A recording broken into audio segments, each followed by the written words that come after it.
Good afternoon, BSc second year second semester student. आज आपकी farming system में lecture topic HEIA, जिसका full form है high external input agriculture. High external input agriculture means जहां पे ज्यादा यानी अधिक जो एक्सटर्नल इनपुट ज्यादा से ज्यादा वहां पे हम जो कॉस्ट लागत लगा के जहां पे कल्टीवेशन हम करते हैं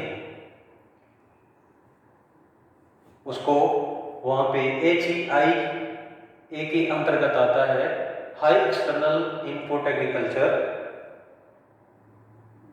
जिसको हम अगर एग्रीकल्चर में 1950-51 के बाद 1950-51 के बाद आप देखें कि इंडिया में क्रॉप प्रोडक्शन पॉपुलेशन के अकॉर्डिंग जितनी जनसंख्या थी देश की, उसकी ग्रेन प्रोडक्शन उस हिसाब से उसकी भरण यानी पूर्ति के लिए नहीं हो पाती थी, जिसके अंतर्गत 1966-67 में ग्रीन रेवोल्यूशन, हरित क्रांति आई, जो दो क्रॉप के लिए सबसे ज्यादा जो आपका वीट, गेहूं और राइस, पैडी के लिए, और उसके बाद अदर क्रॉप के लिए भी जो न्यू वैरायटी, हाइब्रिड वैरायटी के रूप में क्रॉस करके निकाली गई, जो मोर प्रोडक्शन, ज्यादा से ज्यादा उत्पादन दे सके। तो ऐसी कंडीशन में आप जो देखते हैं, कुछ समय हमारे पास रिक्वायरमेंट थी कि इंडिया में जो पॉपुलेशन है उसके अकॉर्डिंग हम वहां पे क्रॉप प्रोडक्शन करें, जिससे कि वहां पे उसके अकॉर्डिंग सप्लाई हो सके, पूर्ति हो सके। बट वहां पे कुछ हम इस टेक्निक का भी वहां पे हम उसको अडॉप्ट किए कि जो high fertiliser, high irrigation, high ploughing, इन सबको वहां पे ज्यादा प्राथमिकता दी गई, क्योंकि जब हाइब्रिड वैरायटी को हम वहां पे देखें कि रिलीज जब हुई 1966-67 के बाद, ये कंडीशन वहां पे क्रिएट हुई। आज ये हम देख रहे हैं कि जो किसान जिसके पास इस तरीके से सीड, फर्टिलाइजर, इरिगेशन को मैनेज करने के लिए रिसोर्स के रूप में वहां पे उसका यूटिलाइज नहीं कर पा रहा है, और आज की कल्टीवेशन इस तरीके से आप देखें ये बहुत महंगी हो गई है, और वहां पे ये सबसे ज्यादा अफेक्ट है कि कोई फार्मर आप जो देखें कि एग्रीकल्चर के क्षेत्र में वहां पे उसकी लैंड है, इसलिए वहां पे कल्टीवेशन करना चाहता है, नहीं तो देखें कि ज्यादा उससे प्रॉफिट नहीं है। इसका रीजन है जो वहां पे हम कल्टीवेशन के लिए जितने भी रिसोर्स हैं महंगे हो गए हैं, आर्टिफिशियल तरीके से जो हम वहां पे मार्केट में केमिकल फर्टिलाइजर है, सीड की वैरायटी है, और इंसेक्टिसाइड, पेस्टिसाइड और हर्बिसाइड को मार्केट में खरीदने के लिए पैसे उस पर ज्यादा इन्वेस्ट होते हैं, जो कि एक किसान जिसके पास लैंड बहुत कम है, नियर अबाउट 1 एकड़ 2 एकड़, तो उस कंडीशन में वहां पे उसको करने में सक्षम होता है कि जितना कास्ट उस पे लगाता है उससे वहां पे प्रॉफिट बहुत कम होती है। अगर हम देखें तो बेरोजगारी के रूप में भी वहां पे बहुत ज्यादा है, क्योंकि जो फार्मर कल्टीवेशन करके वहां पे उसको प्रॉफिट नहीं है, अपने फैमिली हैपेंस यानी परिवार को खुश नहीं रख सकता, तो एक जगह से पलायन करके दूसरे जगह जाना चाहता है। तो ये सब जितनी प्रॉब्लम क्रिएट हुई वो आपके हाई एक्सटर्नल इनपुट एग्रीकल्चर की जो देन है, रिस्पॉन्स उसका है। तो ऐसे कंडीशन में हम वहां पे क्या कुछ ऐसा करें जिससे कि एग्रीकल्चर में हम अच्छे तरीके से क्रॉप के कल्टीवेशन एंड प्रोडक्शन ले सकें। और कुछ ऐसी एरिया है जहां हम न्यू टेक्नोलॉजी के द्वारा न्यू वैरायटी को जो रिलीज होती है उसके प्रति रेजिस्टेंस होती है, टॉलरेंट होती है, बट वहां तक उस नॉलेज को या उस सिस्टम को वहां तक जो है कि फार्मर तक पहुंच नहीं पाता है, जिससे एक ये भी प्रॉब्लम्स है। अब जैसे एक आईसीआर ने प्रोग्राम चलाया था लैब टू लैंड प्रोग्राम, यानी जो रिसर्च वर्क होते हैं, जिस क्रॉप पे न्यू वैरायटी जिसकी रिलीज होती है या उससे रिलेटेड जो प्रॉब्लम्स है उसके सॉल्व करके किसानों तक पहुंचाना, यानी लैब टू लैंड प्रोग्राम, जिसमें रिस्पॉन्सिबल होता है कृषि विज्ञान केंद्र, जो कि कृषि विज्ञान केंद्र एक एक्सटेंशन वर्कर के रूप में कार्य करता है, मीडिएटर का कार्य करता है, जो कि किसानों तक नई जानकारी टेक्नोलॉजी को पहुंचाना। बट उस चीज में वहां पे उसमें भी कमी आई, जो किसानों तक वो सब चीजों को देर से जब सारी चीजें मिलती हैं तो उसका यूटिलाइज नहीं हो पाता है। और समय समय पे इसके लिए किसानों को एक ट्रेनिंग होनी चाहिए, उनकी मीटिंग होनी चाहिए, उससे रिलेटेड उसमें जो इस तरीके से प्रोग्राम ऑर्गेनाइज होते हैं, तो हम एग्रीकल्चर को प्रोडक्शन के क्षेत्र में वहां पे बढ़ा सकते हैं, बढ़ावा दे सकते हैं। और कुछ इस तरीके की भी प्रॉब्लम्स है जहां पे जो फार्मर ज्यादा पढ़े नहीं है या उनको नॉलेज कह सकते हैं कि नॉलेज की कमी है, तो उससे भी वहां पे अफेक्टेड होता है एग्रीकल्चर जो क्रॉप प्रोडक्शन है। तो इन सब चीजों को जो आज हम जो देख रहे हैं कि सेकेंड ग्रीन रेवोल्यूशन की जरूरत है। पहले एक सस्टेनेबल एग्रीकल्चर के रूप में जो कम कास्ट में, कम लागत में उत्पादन होता था, उसको आज हम बहुत पीछे छोड़ चुके हैं, जो कि आज सब ज्यादा डिपेंड है कि hybrid variety, high fertiliser, chemical fertiliser use करना, पेस्टिसाइड यूज करना, कि हमें जल्दी से जल्दी उसका रिजल्ट मिलना चाहिए और ज्यादा से ज्यादा क्रॉप का उत्पादन हमें मिलना चाहिए। तो इससे आपको डिसइफेक्ट तो होगा, और डिसइफेक्ट के रूप में वहां पर आप जो देख रहे हैं एग्रीकल्चर के क्षेत्र में, उसके साथ साथ human life and life stock production, पशुपालन,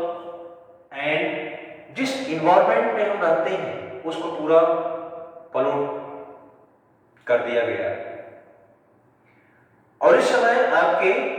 उससे सॉल्यूशन के लिए, उसको सॉल्व करने के लिए वहां पे सस्टेनेबल एग्रीकल्चर को अडॉप्ट करना एक हमारी सबसे बड़ी नीड, आवश्यकता है, जिसको कि वहां पे हम अडॉप्ट करके एक इन्वायरमेंट को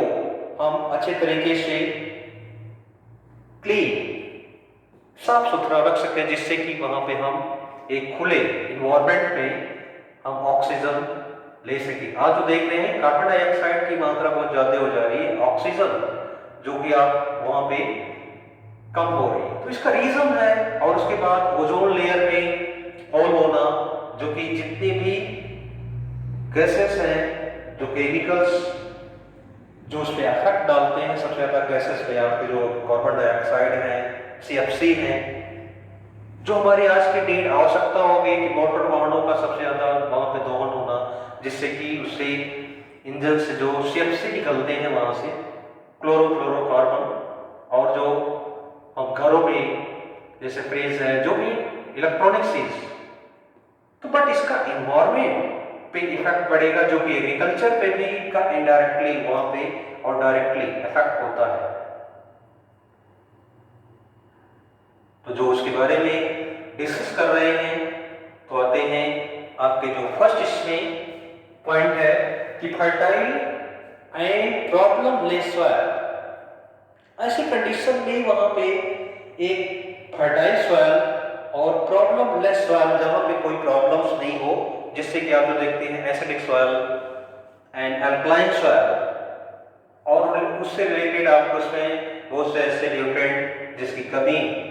तो ये आपके जो हम हाइब्रिड वैरायटी यानी इस समय जो मॉडर्न एग्रीकल्चर जो हम अपना रहे हैं, ये सारी चीजें वहां पे उसको अफेक्ट कर रही हैं। तो उसके लिए हम फर्टाइल सॉइल की कंडीशन में अच्छे तरीके से तभी उसको जो सस्टेनेबल एग्रीकल्चर यानी ऑर्गेनिक फार्मिंग वहां पे उसको अडॉप्ट करें, एक सस्टेनेबिलिटी को डेवलप करें, जो कि वहां से जो सॉइल प्रॉब्लमलेस हो। एंड नेक्स्ट सेकेंड है adequate irrigation facility round the year. वहां पे इरिगेशन फैसिलिटी आप लोग देख रहे हैं, कुछ ऐसे एरिया हैं जहां की क्रॉप प्रोडक्शन के लिए इरिगेशन यानी जो ग्राउंड वाटर लेवल है उसको भी वहां पे काफी ज्यादा जो डाउन हो चुका है, काफी ज्यादा उसका लेवल बहुत ज्यादा नीचे हो गया है। जो उसका रीजन है कि वहां पे हम उसको अच्छे तरीके से यूटिलाइज नहीं करना, बहुत ज्यादा वहां पे हम उसको, जैसे जो हाइब्रिड वैरायटी है, जो मॉडर्न एग्रीकल्चर हम यूज कर रहे हैं, तो हाई वाटर रिक्वायरमेंट क्रॉप्स की होती है, जिसको कि वहां पे बहुत ज्यादा इरिगेशन देने की जरूरत होती है। हमें इस तरीके की क्रॉप का प्रोडक्शन वहां करना चाहिए कि कम वाटर रिक्वायरमेंट वाली हो, और वहां पे जो हम फर्टिलाइजर केमिकल युक्त फर्टिलाइजर न दे करके वहां पे इंडिजिनस टेक्नोलॉजी का यूज करना चाहिए। देसी विदेशी जो हम ऑर्गेनिक मैन्योर्स जितने हम वहां पे बल्कि मैन्योर्स बायो फर्टिलाइजर्स का यूज करके, और वहां पे हम इस तरीके के इरिगेशन सिस्टम को डेवलप करें ताकि उस वाटर का यूज क्रॉप के लिए हो सके। जैसे ड्रिप इरिगेशन सिस्टम, उसको वहां पे अगर हम डेवलप करते हैं तो उसमें वाटर का जो यूज उतना ही होगा जो क्रॉप की प्रोडक्शन के लिए यानी क्रॉप के लिए चाहिए, तो मिस यूज उसका नहीं होना चाहिए। एंड नेक्स्ट आपका sufficient availability of skilled and unskilled labours. जब हम क्रॉप प्रोडक्शन करना चाहते हैं वहां पे, तो जो टेक्निकल नॉलेज है जो वहां पे हम उसको इंडिजिनस टेक्नोलॉजी हो, चाहे अच्छे तरीके से जहां पे हम क्रॉप प्रोडक्शन के लिए वहां फार्मर को जो अवेयर करना हो, तो उनके पास जो नॉलेज की कमी है वो भी वहां पे एक तरह से इफेक्ट डालती है कि उनको वहां पे हम समय समय पे जो ट्रेनिंग के माध्यम से या कुछ इस तरीके से हम वहां पे लाइव जो डेमोंस्ट्रेशन है उसको करा करके क्रॉप प्रोडक्शन में हम वहां पे सफलता पा सकते हैं, जो कि हाई एक्सटर्नल इनपुट का हम यूज न करके वहां पे हम इस तरीके का मैनेजमेंट करें ताकि क्रॉप प्रोडक्शन में हमें लो इनपुट में हम वहां पे एग्रीकल्चर वर्क कर सके। And next knowledge of technical now how to solve agricultural problems। जो वहां पे हम इस तरीके की जो टेक्निकल नॉलेज है उसको हम किस तरीके से वहां पे उसको जो प्रॉब्लम्स है फील्ड में उससे related crop, soil, insecticide, pesticide या और जो चीजें उससे जो अफेक्ट डाल रही हैं, तो एग्रीकल्चरल प्रॉब्लम्स को हम कैसे सॉल्व कर सकें। जो कि किसान चाहता है कि वहां पे कम से कम खर्च में ज्यादा से ज्यादा उत्पादन हो और कॉस्ट उसकी कम हो, तभी वो हाइटेक्स खुश रह सकता है। आप जो देख रहे हैं, इससे रिलेटेड जो प्रॉब्लम्स आपके कंट्री में आई कि जैसे आप बीटी कॉटन, उसमें भी यानी इतने ज्यादा उस पे कास्ट, इस पे जो है कि सीड पे फर्टिलाइजर और उस तरीके से वहां पे कि जो किसान कर्ज लेकर के, लोन लेकर के वहां पे कल्टीवेशन किया, अगर वो डैमेज हो जाए, ऐसे कंडीशन में फार्मर, आपने देखा कि सुसाइड भी की, जिसमें उससे रिलेटेड क्रॉप से और भी कुछ जो प्रॉब्लम महाराष्ट्र, हरियाणा, तो इस तरीके से वहां पे प्रॉब्लम जो होती है उसको किस तरीके से टेक्निकल तरीके से वहां पे हम उसको सॉल्व करें, ये प्रॉब्लम्स इफेक्ट डालती है कि कम से कम खर्च में हम वहां पे उत्पादन कर सकें। And next, marketing facilities, marketing facilities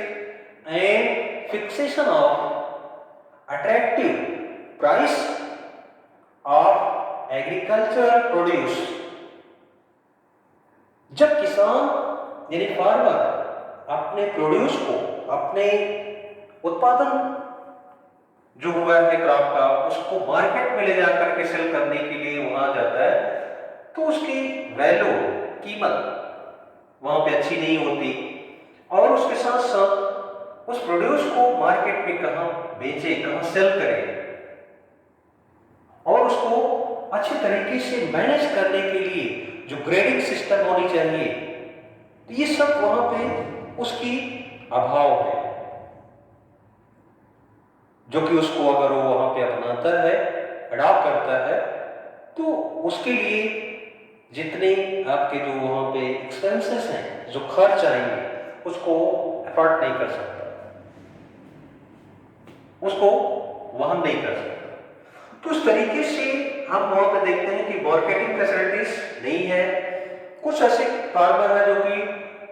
local place है, तो वहां पे मार्केटिंग करने के लिए, यानी मार्केट में उसको सेल करने के लिए मार्केटिंग फैसिलिटीज नहीं है। नियर अबाउट वहां से 100-150 किलोमीटर आपको वहां जाना होगा, या जो डिस्ट्रिक्ट से रिलेटेड जो मार्केट कुछ है, तो इस तरीके से वहां उसको जाने में भी प्रॉब्लम्स जो हो सकती है। And fixation of attractive price, जो कि इसकी एक अट्रैक्टिव प्राइस उस प्रोड्यूस का फार्मर को नहीं मिल पाता है। तो ये सब भी प्रॉब्लम्स उसमें हैं, जहां की हाई एक्सटर्नल इनपुट, यानी ज्यादा अगर कास्ट है, ज्यादा लागत लगा करके हम उसका प्रोडक्शन किए हैं, तो उसका वहां पे अच्छे तरीके से प्राइस नहीं मिल पाती है। And next, easy availability of inputs like chemical fertilisers, seed, insecticide and weedicide in local market. ये कह रहा है कि इजी अवेलेबिलिटी, यानी जो वहां पे आसानी से कुछ ऐसे जो इनपुट्स हैं अवेलेबल नहीं हो पाते हैं फार्मर को, लाइक केमिकल फर्टिलाइजर, जो वहां केमिकल जैसे आपका है डीएपी है, फास्फोरस है, पोटास, इस तरीके से वहां इजी अवेलेबल नहीं हो पाते। कुछ इंसेक्टिसाइड जो वहां पे उस इंसेक्ट को कंट्रोल करने के लिए, किल मारने के लिए एक अच्छा उसका रिस्पांस होता है, तो उसको वहां पे लोकल मार्केट में अवेलेबल नहीं हो पाता है। सीड, अच्छी वैरायटी का वहां पे जो है, जो हम जिस क्रॉप का सिलेक्शन वो करता है, उसकी अच्छी वैरायटी का वहां पे न मिल पाना, जैसे उसके प्रति रेजिस्टेंट वैरायटी, कोई डिजीज लगा है उसके प्रति रेजिस्टेंट वैरायटी, कोई पेस्ट इंसेक्ट लगा है उसके प्रति रेजिस्टेंट वैरायटी, टॉलरेंट वैरायटी, वो लोकल मार्केट में अवेलेबल नहीं हो पाती। तो इस तरीके से भी वहां पे प्रॉब्लम्स होते, जो कि वहां पे हाई एक्सटर्नल इनपुट का यूज करके हम जो फार्मर उसको अच्छे रेट वहां पे नहीं मिल पाते हैं। एंड हर्बिसाइड, हर्बिसाइड का भी वहां पे, यानी जो आपको हमने बताया कि chemical fertiliser, seed, insecticide and herbicide, ये लोकल मार्केट जहां फार्मर जो लोकेशन है जहां पे कल्टीवेशन करता है, उसके फील्ड है, उससे रिलेटेड नहीं मिल पाता है। And next, continuous Research, continuous research on crops and variety according to need of time. यानी जिस क्रॉप को हम देखते हैं कि अब मॉडर्न एग्रीकल्चर में कि जिस क्रॉप पे इंसेक्ट अगर लगा है तो उसकी कंट्रोल के लिए अगर हम किसी इंसेक्टिसाइड का वहां पे एप्लीकेशन करते हैं तो धीरे धीरे उसका रिजल्ट 2 साल 3 साल के बाद आप जो देखते हैं को इंसेक्ट उसके प्रति रेजिस्टेंसी इंसेक्ट में ज्यादा जो डेवलप हो जाती है, जिससे उसका इफेक्ट उस इंसेक्टिसाइड का इफेक्ट उस क्रॉप पे कंट्रोल के लिए नहीं हो पाती। तीसरी वहां पे हम जो देखते हैं कि ऐसे इंसेक्टिसाइड जो कि बार बार वहां पे उसका इफेक्ट इंसेक्ट पे नहीं हो पा रहा है कंट्रोल करने के लिए, तो हमें समय समय पर उसको अडॉप्ट करना चाहिए। न्यू टेक्नोलॉजी, न्यू इंसेक्टिसाइड का वहां पे हमें उसके लिए बनाना चाहिए, जिससे कि हम उस इंसेक्ट को कंट्रोल करने के लिए वहां पे उस प्रोसेस में हम लें। तो ये तभी हो सकता है जब हम रिसर्च न्यू इंसेक्टिसाइड या फंगिसाइड का हम वहां पे उसको डेवलप करें ऑन क्रॉप एंड वेराइटी। जो वेराइटी न्यू अगर रिलीज होनी चाहिए, जो जैसे व्हीट है, कॉटन है, पैडी है, तो उसका प्रोडक्शन जैसे हम देखते हैं कि हाइब्रिड वेराइटी को सिर्फ हम एक बार उसका एप्लीकेशन करते हैं, सेकेंड दूसरी बार अगर एप्लीकेशन करते हैं तो उसका प्रोडक्शन देयर अबाउट 50% लेस हो जाता है। तो किसान क्या है वहां पे उसको एक बार सीड खरीद लिया, देयर अबाउट 2 से 3 बार यूज करता है, तो वहां पे प्रॉब्लम्स क्रिएट होती है और हाई रेट में जो वहां पे सीड की वैरायटी को परचेज नहीं कर सकता। इससे related continuous research on crops and variety according to need of time, जो टाइम के अकॉर्डिंग वहां पे उसको रिलीज करना चाहिए। एंड नेक्स्ट है provision of training for farmers and extension workers on intensive farming. जो आप देखते हैं कि हम ज्यादा से ज्यादा उत्पादन लेने के लिए 1 ईयर में जो क्रॉपिंग सिस्टम में 3 to 4 क्रॉप का सिलेक्शन करते हैं, तो 3 to 4 क्रॉप का सिलेक्शन जब करते हैं तो सॉइल की फर्टिलिटी को भी इंप्रूव करने के लिए उसमें हम ऐसे ऑर्गेनिक मटेरियल्स डालें कि जो सॉइल की फर्टिलिटी इंप्रूव हो, वहां पे जो सॉइल माइक्रो ऑर्गेनिज्म है उनकी संख्या फील्ड में बढ़े। इस तरीके की अगर हम वहां पे टेक्निकल कुछ ऐसी ट्रेनिंग समय समय पे प्रोविजन ऑफ ट्रेनिंग भी फार्मर को देनी चाहिए, प्रोवाइड करनी चाहिए for farmer and extension worker. उसके लिए इन सब टेक्नोलॉजी को प्रसार करने के लिए, फार्मर तक पहुंचाने के लिए एक्सटेंशन वर्कर का हेल्प होना चाहिए। जो उस एरिया में एक्सटेंशन वर्कर हो, जो भी आपको मैं बताया कि ICAR से जो वहां पे या IARI से जो रिसर्च वर्क करके जो न्यू टेक्नोलॉजी फार्मर तक पहुंचाने का कार्य कृषि विज्ञान केंद्र का होता है, जो साइंटिस्ट वहां पे समय समय पे विलेज के जितने फार्मर्स एरिया के हैं उनकी एक प्रोविजन ट्रेनिंग उनको देनी चाहिए, जिससे कि उसके बारे में अवेयर हो सके, उसके बारे में उसको जानकारी मिल सके कि हम अगर इंटेंसिव फार्मिंग करने जा रहे हैं तो किस टेक्नोलॉजी का यूज भी करना चाहिए वहां पे कि सॉइल की विदाउट इंपेयरिंग सॉइल फर्टिलिटी, बिना वहां पे भूमि की उर्वरता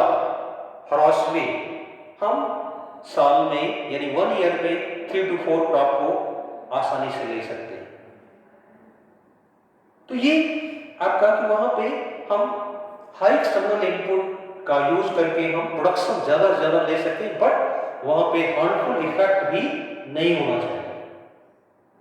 तो ये आपके जो टॉपिक पे था कि हाई एक्सटर्नल इनपुट का हम यूज एग्रीकल्चर में किस तरीके से करते हैं, उसका एग्रीकल्चर में इम्पैक्ट कैसा है, उसका इफेक्ट कैसा है, उसको किस तरीके से हम सॉल्व कर सकते हैं, जो आज की नीड, जो फार्मर की आवश्यकता है उसके अकॉर्डिंग, कि हाउ मच प्रोडक्शन, ज्यादा से ज्यादा उत्पादन ले सकें और एक सॉइल और एनवायरमेंट को, जो नेचुरल रिसोर्स है, उसका पूरा पूरा यूटिलाइज करें विदाउट पोल्यूशन। तो आज के टॉपिक इतनी ही। नेक्स्ट पे कल डिस्कस करेंगे, इसकी क्लास लेंगे नेक्स्ट टॉपिक। इससे रिलेटेड आपको कोई अगर प्रॉब्लम्स है तो evening 5 to 7 my mobile number and WhatsApp number two contact. That's all, thank you.